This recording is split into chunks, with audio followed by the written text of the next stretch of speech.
Andhra Pradesh high court district వైజ్గా notification 2025కి సంబంధించి release అవ్వడం జరిగింది. అయితే ఆన్లైన్ అనేది మనకి మే 13th నుంచి స్టార్ట్ అవుతుంది.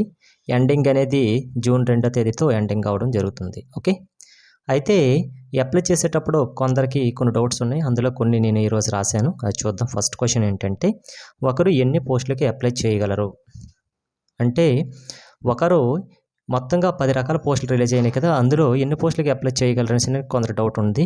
అయితే ఒకరు ఎన్ని పోస్టులకైనా అప్లై చేసుకోవచ్చు. ఈ 10 రకాలు ఉన్నాయి కదా, ఈ 10 రకాలకు కూడా అప్లై చేసుకోవచ్చు. దానికి తగ్గట్టుగా మీకు క్వాలిఫికేషన్స్ ఉంటే మీరు అప్లై చేసేసుకోవచ్చు. ఓకే, అయితే ప్రతి పోస్ట్కి కూడాను సెపరేట్గా ఫీజు అనేది పే చేయాలండి. ఆ ఫీజులు ఎలా ఉన్నాయంటే, ఓసీకి, ఈడబ్ల్యూఎస్కి, బీసీకి 800 రూపీస్ అనేది పే చేయాలి. SC, ST, physical handicapped persons ఉంటారు కదా, వాళ్ళు మాత్రం 400 రూపీస్ పే చేయాలి. అయితే సెపరేట్గా అయితే అప్లై చేసుకోవాలండి. ఏ పోస్ట్కి ఆ పోస్టే అప్లై చేసేసుకోవాలి. ఫర్ ఎగ్జాంపుల్, మీరు బీసీ క్యాండిడేట్ అయ్యండి. మీరు ఒక 4 పోస్టులకి అప్లై చేసుకుంటే 4 × 800 వేసుకోండి. ఎంత? మొత్తం 3200 రూపీస్, అంతే కదా. అంటే 3200 రూపాయలు మీరు పే చేసేసి మీరు అప్లై చేసేసుకోవచ్చు. ఓకే, ఓన్లీ ఒక పోస్ట్ కనుక 800 పే చేస్తారు. ఆ రకంగా మీకు సెపరేట్గా ఆ పోస్టులకి మీరు 10 రకాల పోస్టులు కూడా అప్లై చేసేసుకోవచ్చు. ఓకే, నెక్స్ట్, ఒక జిల్లాకు సంబంధించిన వ్యక్తి వేరొక జిల్లాకి అప్లై చేయవచ్చు.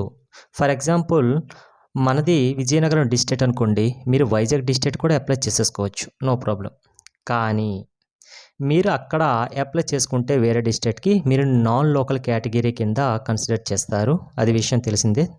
నెక్స్ట్, మీరు అక్కడ ఓపెన్ కేటగిరీ కింద లెక్క అవుతారు. ఎందుకంటే ఆ డిస్ట్రిక్ట్కి సంబంధించిన పర్సన్కి ఫస్ట్ ప్రయారిటీ ఇస్తారు. ఓకే, అది గుర్తుపెట్టేసుకోండి.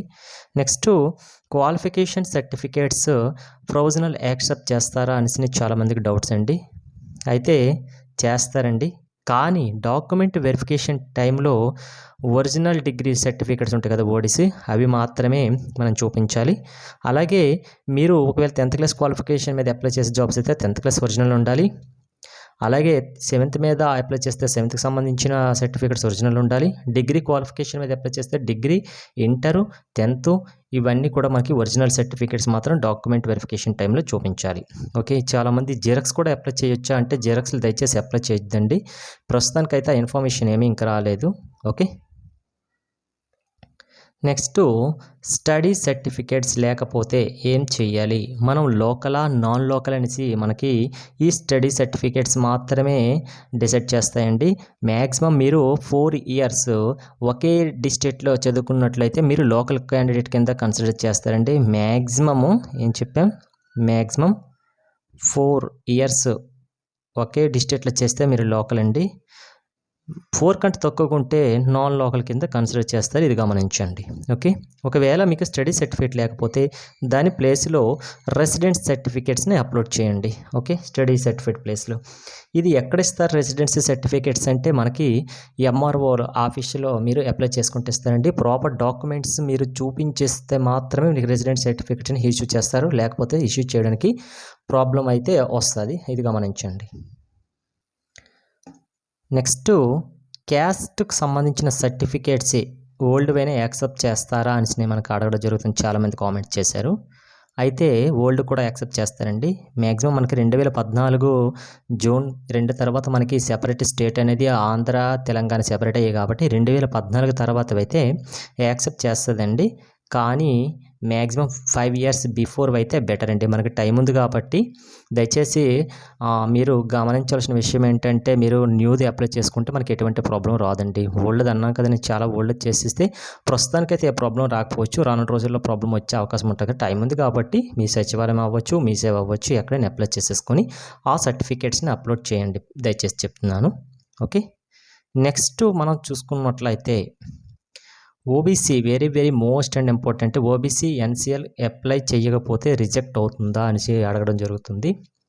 రిజెక్ట్ అయితే అవ్వదండి, కానీ ఓబీసీ వాళ్ళు ఓబీసీకి సంబంధించిన non creamy layer certificates upload చేయకపోతే ఓన్లీ ఓబీసీ సర్టిఫికేట్స్ మాత్రమే అప్లోడ్ చేసేస్తే, ఓబీసీ మాత్రమే అప్లోడ్ చేస్తే మీకు ఓపెన్ కేటగిరీ కింద కన్సిడర్ చేసేస్తారండి. పక్కాగా అది నోటిఫికేషన్లో మెన్షన్ చేయడం జరిగింది. కంపల్సరీగా మీరు OBC NCL non creamy layer certificates మాత్రమే అప్లోడ్ చేయాలి. ఎవరైనా మీకు రిజర్వేషన్ వర్తించాలనుకుంటే, రిజర్వేషన్ అవసరం లేదని అనుకోండి, మీరు ఓబీసీ సర్టిఫికేట్ అప్లోడ్ చేసుకోండి. అది మీ chance. Okay. Next negative marks ఉన్నాయా అనేసి చాలామంది అడగ జరుగుతుందండి. ప్రస్తుతానికైతే నోటిఫికేషన్లో దీని గురించి ఏమీ చెప్పలేదండి. అయితే మేబీ హాల్ టికెట్స్ డౌన్లోడ్ చేస్తాం కదా, ఆ హాల్ టికెట్స్ డౌన్లోడ్ చేసేటప్పుడు మన హాల్ టికెట్ పైన దీని గురించి మెన్షన్ చేస్తారేమో అని చెప్పడం జరుగుతుంది. అయితే పక్కాగా నెగిటివ్ మార్క్ ఉంటుందని చెప్పలేదండి. నెక్స్ట్ ఎగ్జామ్స్ అవుతాయి కదా మనకి, ఎగ్జామ్స్. కానీ ఇక్కడ అన్ని రకాల పోస్టులకి ఒకేరైన ఎగ్జామ్స్ లేవు. ఆల్రెడీ మనం ప్రీవియస్గా కొన్ని వీడియోస్ చేయడం జరిగింది. ఆ వీడియోస్ చూడండి. అంటే కొన్ని రకాల ఎగ్జామ్స్కి ఒక రకంగా సిలబస్ ఉంటుంది, ఇంకొక రకమైన జాబ్స్కి ఇంకొక రకమైన సిలబస్ ఉంటుంది. ఆల్రెడీ ప్రీవియస్గా చాలా వీడియోస్ చేశాను, అవి చూడండి. Okay, thank you.